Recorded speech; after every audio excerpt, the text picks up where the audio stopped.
Hello and welcome, Autodesk people. This is Jay Ayala here, technical specialist for Topcon.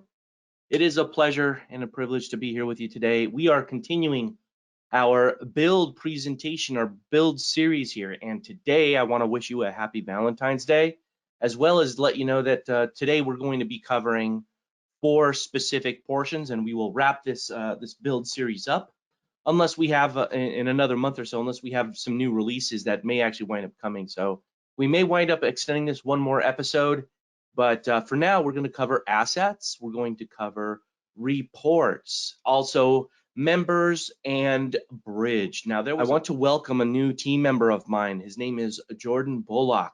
He is a technical specialist based out of the East Coast, and Jordan is going to be on our session here today. We're presenting to both Jordan as well as my other guest, the man, the myth, the legend, Kevin Closson.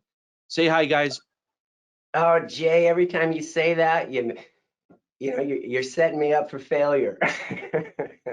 Hello, everybody. This is Kevin. And, first of all, happy Valentine's Day. I'm sure there's nobody else you'd rather be spending this Valentine's Day with than us three goofballs. But really, really appreciate all of you joining. And Jay, I'm sorry to see this series coming to an end. It's been quite informative, and I've actually learned quite a bit. And tagging on to what Jay was just saying there, we have our new colleague here, Jordan, who's and as a matter of fact, I'm sitting right next to him. I flew out to the Pennsylvania office here to visit and get a lay of the land and whatnot. So we're across the country here, coming to you live, and I thank you, Jay, for this, and I'm looking forward to more. And Jordan, I don't know if you got anything you'd like to add to it, but. Hey guys, nice to meet you all. I'm happy to be here. And Jay, thank you for having me on this session. I look forward to learning what you have today. Yeah, excellent, guys. Thank you so much. So what's the weather like where you guys are? Bright and sunny. It's very nice out here. Sunny.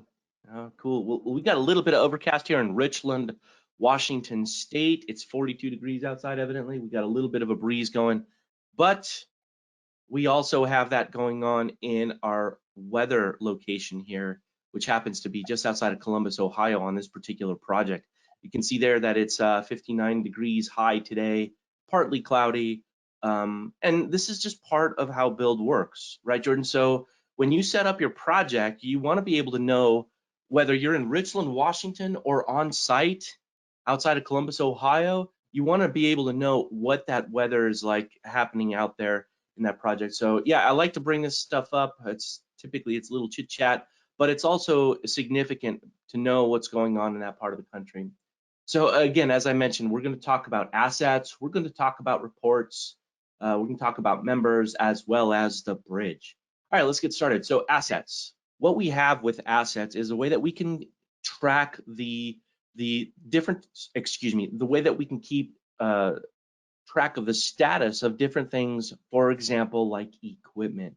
The equipment that's going to be placed in the building, we need to be able to understand where is that in its overall construction process, right? We're trying to ultimately, when we're making a building, we're trying to get to a state where we can commission all of this and make sure that it's fully operational. But there's a lot of stuff that has to happen before then. For example, let's say we have a heat pump, right? Let's say we've got a heat pump, we've got maybe some other things. We've got air terminals. Maybe we've got an air handler. We need to procure that. It needs to be shipped. It needs to arrive. It needs to be received. It needs to be vetted, make sure that there's no damage on it. So we have the list of equipment that comes out of Revit. We just export a list, for example, and then we bring that in, right? We can create an asset and we can start filling in things like, okay, this is a boiler. This is a mechanical equipment. Oh, I guess I only have these. Let's back out the C here. Okay, we've got, yep, unit heaters. And then you got the different statuses. So we're going to cover a little bit of this. But the thing about what I'm doing here is that this is kind of a pain because I have to go through and manually set everything individually, and we don't necessarily want to do this, right? Entering a barcode, for example, And then if I click this box, I can create this particular asset and then create another one, right? So boiler 1, of course I misspelled it. Yeah, there you go, Jordan. Professional Presentation 101. All right, let's create that one, and let's make the next one. So this can get very tedious, right? So I don't like necessarily doing this, but Jordan, are you aware, okay? Are you aware that we can import an asset list very simply by using the sample that Build creates for us? It's just a simple Excel spreadsheet, and what we would do is we would fill out the same type of information that you saw there in that dialog box. We would just fill this out here, and a lot of this, like for example, these 2 columns we can extract right out of Revit by using a schedule. Okay. Unfortunately, I do not have the time allotted today for that part of the demonstration, but we would extract a schedule. For those of you Revit whizzes, you know exactly what I'm talking about. We can do that. And then we can start filling in the categories. Here's the trick about the categories. They have to match the existing categories that you see in the project, okay? And I've got a category setting here that will allow me to build up all the categories and the subcategories, right? So here under computers, I've got desktop computers under, as well as laptops. Under pumps, I can create a subcategory here. Maybe I call one inline pump and another one horizontal split case pump, right? So we can make these categories, and these categories, they have to jive in this particular list here, okay? So once we get this all created, we can simply save this and then bring that in to my assets in one giant list. Simply bring that right in and it'll populate all of these all at once. So for me, I like to deal with the spreadsheet because I find this a little easier for me to work. This guy right here, to me, when I deal with this dialog box, this is just, I don't know, I kind of feel like it gets in my way. It takes me too much time to do in each individual when I can simply export a list and manage that spreadsheet, to me, a lot faster. So Jordan, I don't know if you have an opinion there or not, but I would rather deal with that that Excel spreadsheet. Okay, so this is the assets. Now we've got to talk about the settings in here a little bit. So we've got the the models that we can add in here. We've got categories. Oh, incidentally, models is new, by the way. Models is a new extension of this feature, and this was added right after the that we announced the build series.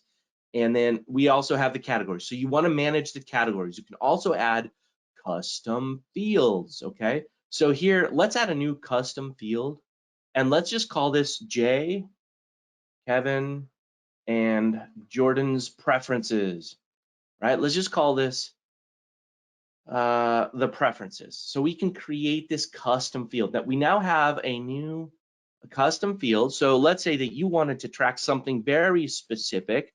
You can add a custom field, and we can leverage that within the columns of what show up in the assets. Okay, I'll show you that in just a moment. We also have the status sets. Now the default status set includes specified, it's been ordered, it's been delivered. You can see all of these different ones, right? Now these are going to allow us to set that status in that piece of equipment. And ideally, what we want to do is we want to make sure that we've got the ability to make sure that for each individual asset, we're tracking what's happening with it, okay? So for example, this horizontal split case pump right here, it's been specified, okay? Well, what's after specified? Well, next it's been ordered. So I'll change that status. Okay, now you can see that the status is changing. And then the next thing, it's been delivered and then it's been installed. So let's just skip ahead a couple instances here. So that's how ideally, we want to make sure that we keep all that information together. Now, if we look at the asset in its entirety here, okay, let's just look at that asset. We can see that we've got the name, we've got the description, we've got the categories, we've got the location, and this is going to be in room. It's going to be in the mechanical room. I think it's Where are you? I just saw it a moment ago. There it is, 124 mechanical. I could have searched for it too. And then finally, we could have put a barcode. I happen to have a can of Pepsi right here in front of me, and I can see the barcode. So you can even use existing barcodes and just put those digits in. And then if you have a barcode scanner, right, or you use your iPhone or your iPad, it'll open up this specific instance of that particular item. Now, the cool thing about this is we've got these other tags. So let's go look at the activity log first. You can see the history of what has happened and when it happened, okay? So on February 3rd, 2022, Jay changed it from specified to pre-startup at 9:37 p.m., okay? And then again on February 3rd, at 9:51 p.m., he changed it from pre-startup back to specified. And then today, on February 14th at 9:12 in the morning, so you can see the history of what's happening here, okay? Now, the other thing that we can see is that we've got, and so you can see all the different examples of what's happening here, guys. And if I had a manual, for example, if I had a startup manual, I can attach that from my files. I can also, if there's a form that we've gone through, like a checklist form to install this, maybe the apprentice, he needs to go through the checklist form and make sure all the utilities are connected and it's been pressure tested, all that stuff, right? We can have a form for that. And once that thing has been signed off on, we can attach that form right to this document. Okay, and so those are some of the things that we can do and attach to this item, but this is full of rich history of things that are happening with everything regarding this particular piece of equipment. We keep track of it, every single thing, right? We are trying to make sure with Build that you have all of the information at your fingertips when it's most needed and you're on site, rather than having to go back to the office and, oh, let me go find that manual real quick, that startup manual, and oh, Jimmy has it, but Jimmy's off today because his kid had an appointment at the doctor. So we're trying to eliminate all of that by making all of the information in one place. So that's the big deal about assets, specifically how we will deal with it in Build, and have that readily available to us out in the field. Yeah, so that's the overall how we'll deal with assets.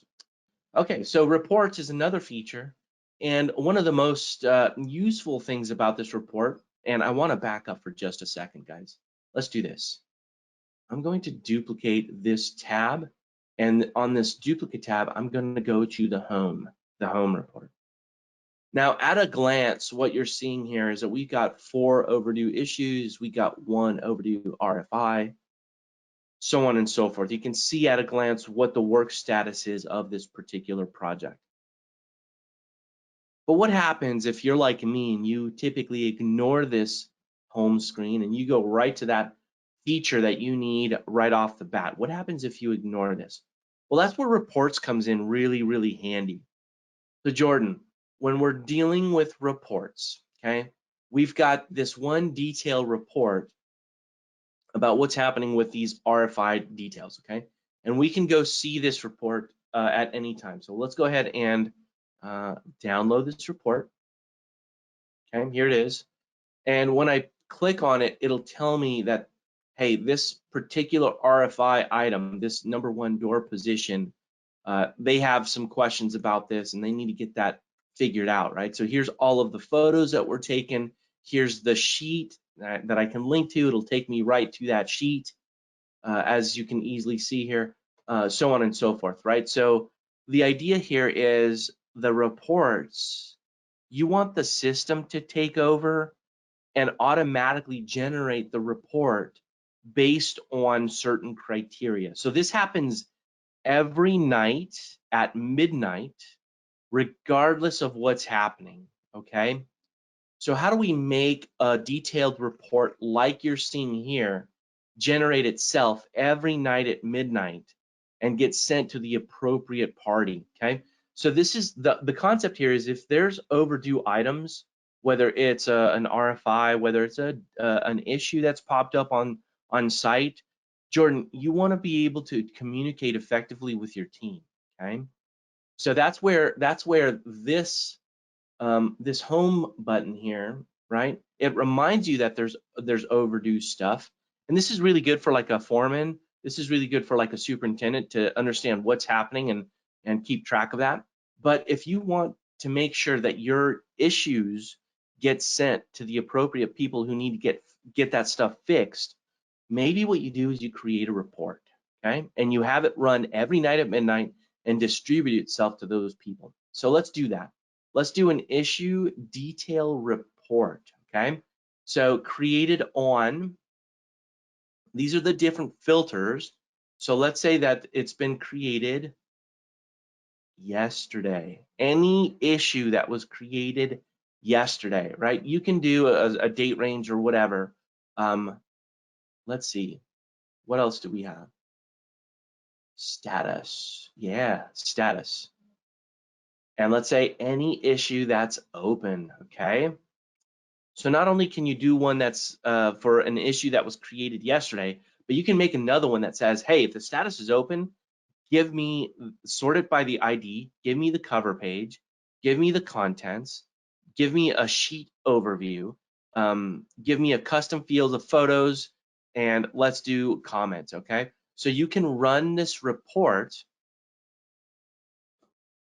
and you can have this run over and over again. Okay, so I'm just going to run this the one time, or I can make I can make a template out of this. I already have one called issue details, so I'm not going to do that. But you can set this up any way you want and ensure that you get this taken care of every time. Okay, so once you make the report, just do it the one time, and the system is going to take over now, Jordan. Okay, and what it's going to do is it's going to create the report based off of your criteria. Okay, now again, remember in home. All right, let me switch over to home. How many overdue issues do I have? And that's 4. So if I click that overdue issue, it'll open up specifically to the issues panel. And I see that I have 4 that have the status open. So my expectation, Jordan, is that when I've got that issue that says the status is open, that report that I just made, I should be seeing how many of these in here? I should be seeing 4. Okay, so I'll download the report and I want to look at this. Okay, so I've got issue detailed, total items, I've got 16, right? So here I can go look at my report. I can see I've got them, all 16 of them in here. I'll have to go back in and fix it so it just does the open ones, and that's part of the filter. I got that wrong. But this is going to be emailed, rather, I want to schedule this report once I fix it and get only the open ones taken care of. I want to make sure that this is getting emailed out every night. I want to pester these guys so that they go out and have a sense of urgency to close every one of these. So let's go ahead and work on that next. Let's schedule this report. And let's go to share report. Here it is. Okay. Yep. Okay, I was missing it. Templates. And let's schedule this one. Schedule this report. There we go. That's what I was missing. So what we want, guys, is we want this to run. The only 2 options here are monthly and weekly. But notice that when you got weekly, you can force it to run Monday, Tuesday, Wednesday, Thursday, and Friday. And you want it to run. You want it to run at the specified time that you choose, and you want it to run for a specific date range here. So this is where we manage all of that, and we can share it with the particular project members. Maybe we want the superintendent, so you can do the role, right? Maybe you want the superintendent on here, regardless of who it is. Maybe you have several people working for your company, and they're all superintendents, but they're all managing different projects. So rather than managing users individually like Jay or David, maybe what you want to do is you want to manage the roles, okay? So maybe we also want the foreman, and let's pick another one, the project manager. There we go. So this is getting sent out to those project managers, and we can save this schedule. So guys, what's going to happen here is that's going to run every single time we run this. It's going to run every night at midnight. So that's how we schedule it, and that's how we get this information out to the individuals that need the information about these issues at a timely in a timely fashion.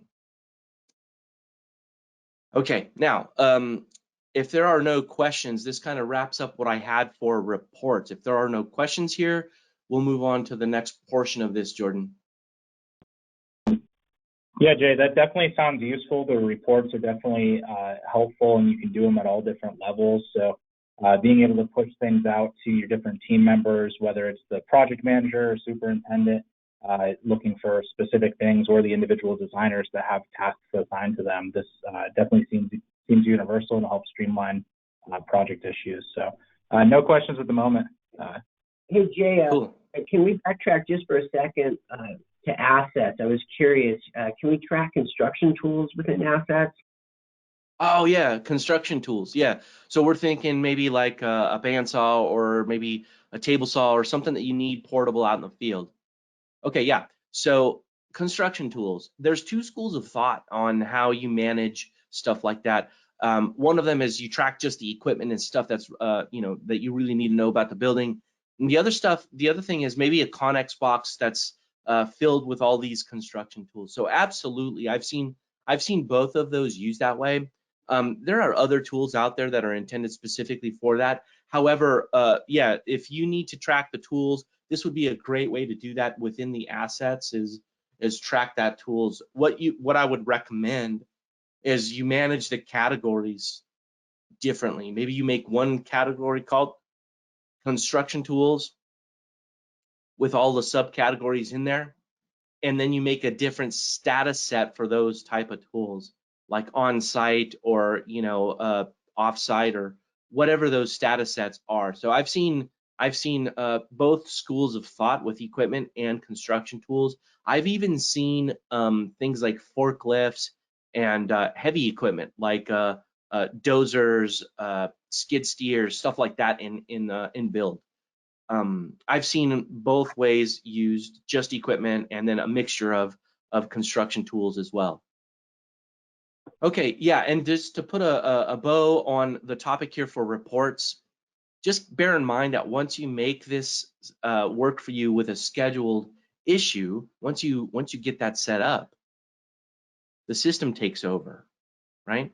And as people are working on closing out things like issues or RFIs, those reports, they become invaluable because those reports are being sent via email, and you're communicating directly, and it's all automated. Once you set it up, you don't have to do it anymore. And the beauty about setting these reports with Bridge, we're going to get there in a minute, is that you can take the stuff that you develop in your particular project. Maybe it's the Acme construction building #1, and maybe in a few months you're going to start on the Google data center building #42 in Richland, Washington, right? Maybe you want to take all of the stuff that you developed for Acme building #1, and you want to move it over to the Google data center building #32. So the idea is you build up one project and you bridge all that stuff over, right? So you don't have to recreate it for each individual project. You just continue to use over and over the things that you need. All right, let's move on to members. Okay, members. So this might not seem very intuitive. There's different members, right? So you've got your account members, and they can be your entire team from your company, but they can also be account members can also be external members. So let's say you're a GC and you need to have one of our clients working on your stuff, maybe Apollo Mechanical. They have 8 or 10 team members that need to be on your account. Now, having account members is different than project members. So these Autobahn 2022 members, right? These members for this particular project, that's this team here, okay? So you have two different levels. You've got account members. These are people that you've invited to other projects, and it's a culmination of all of them. And then you have your project members. Okay, so typically what happens here is the account members, like I said, it's the aggregation of all of the project members from each individual project. And as you can see here, my list of projects is pretty extensive. So I've got a lot of projects on here, and I've got members for each of those. So my account member list is huge, but my project members is 6 individuals. So with each individual member on that project, okay, if they're on your company, you have the ability to give them access to specific modules, right? So these are the modules up here. These are the different modules of Build, of ACC rather, the Autodesk Construction Cloud. And you can turn on and off individual, as an admin, I'm a project admin, guys. I can turn off the access to those modules on and off. So notice I've got cost takeoff here, rather cost management. However, if I turn that off, you'll see that I no longer have access to that particular module. It's gone, right? And so you want to make sure that you're managing the members appropriately, and you can have that information readily available to them. So the reason I want to cover members is because when I have customer support cases, it's typically due to members and permissions. And one of the biggest things that I have found, about 40% of what I'm dealing with is that they have not been added as a project member. They're part of the account, the Topcon account. For example, I've got, you know, my Topcon account here, but the members have been added to previous projects. It's just that they're not in this specific Autobahn 2022 project. Okay, so what I would expect is, let's say I wanted to add another one of my members. Let's say Kevin. Oh, sorry, I'm in the wrong dialog. I needed to use the blue button over here. Here we go. Let's say we wanted to add Kevin, okay? Or rather Jordan. Kevin, you're not already in here? I guess not. Okay, Jordan's not in here as well. Let me see if I can kicked me find. out. Okay, let's just try AP. AP's a colleague of mine from my Autodesk days. I used to work with him all the time. So if I wanted to add AP, he's an external company. He works for Autodesk, okay? So if I wanted to add AP, I can assign from the account admin, right? Or I can assign it from their particular, the company rather. So I can assign from account admin, which means whatever the account admin specified him working for that particular company, it's going to bring that in. So I know he's an Autodesk employee, so I'll just put the company in and the role. So I'll put maybe do I have VDC in here? Yeah, he's a VDC manager. So he's going to be a project member, and we can have him use all that information there as well. We can grant an external member one of our licenses. So a lot of companies, when they purchase Build, Jordan, they buy Build in unlimited packs, okay, unlimited licenses. So you can assign one of your licenses to an external team member easily, okay? So we would just add him here. I don't want to ping his email address. AP's a pretty busy guy. So so that's the process. We would add him in here, and he would be part of that. However, if I go to my account admin, I want to show you the difference here. Here's my members list. Okay. And you'll see that this list is much, much longer than what I saw there with my 6 members in that particular project. So again, a big chunk of what I deal with when it comes time to have somebody helping them with support or anything like that is they wind up, it's super simple. They are part of the overall project per se, but they just haven't been added into that particular project itself, that is specific project. So here's Jordan. I was pretty sure, and Kevin, I was pretty sure both of you were in here.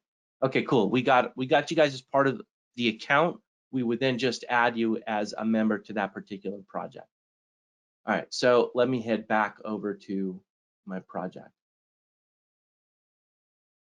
And then finally, the last thing I wanted to touch on was another one of my most popular support calls is that individual, even though he's part of the project, he just doesn't have the right access to the specified module that he needs to use. So that's about 40% of a different 40%, making a total of 80% of what I have to deal with has to do with members. So sometimes they just haven't been added as a member to the project. Sometimes they just didn't have that specific module turned on. So I wanted to make sure that I shared that with you. This is not a very intuitive thing. When you think of members, you think of members to the project, and sometimes you completely neglect to understand that there's a whole nother, administrative member to the entire site, right? So that's how that works. We've got the member capabilities there. You can always assign companies and whatnot there as well. Okay, let's switch back over to Build. Okay, if there are no questions, then what we'll do is we'll move on here to the last little portion of this, which is Bridge. Next, what we're going to do is we're going to look at Bridge. So there's bridge projects, and you can start up a new bridge. Let's say I wanted to, let's start up. Oops. At topconsolutions.com. Okay. So let's say we had a particular client that we wanted to ensure that we've got a bridge to. So here, I just sent myself an email to go ahead and bridge to that. But what we can do is we can have the bridge automatically set up. And what it does is it goes to another architectural folder here that we're working with, and we're synchronizing that folder from one project to the other project. Okay, so let's say, for example, I'm a GC working with a specialty sub, Apollo, right? Again, I'm going to use the Apollo example. Apollo Mechanical, they have their own project set up on their own site. So they've got their folder on their site that they're working with. So what this does is it can say, hey, synchronize the stuff that's on Apollo's account over to that specific folder of that GC's project, okay? So that's how we can leverage some of those automations there. It makes it very useful so that we can keep track from a subcontractor perspective. We can keep track of our own stuff on our particular account, but it's also being spread over to the overall much larger GC's project. Okay, and we've got outgoing and incoming. As you can see here, we've got all of these different. We've got the ACC school project that David has made here, and we've got his particular Revit file that's being synchronized back and forth. Okay, we can specify different types of bridges. For example, forms. For example, RFIs, submittals. We can do reports. We can do course files. So we can specify different types of bridges. And unfortunately, I can't do it justice in the next 5 minutes. So I'm going to refer to you guys who want to know more about this to David's presentation that he covered this subject in its entirety. And I'm sure he could have went on for a couple of more hours just on bridge alone. Oh yeah, we'll bore you to death here with specifically one feature, which is the bridge.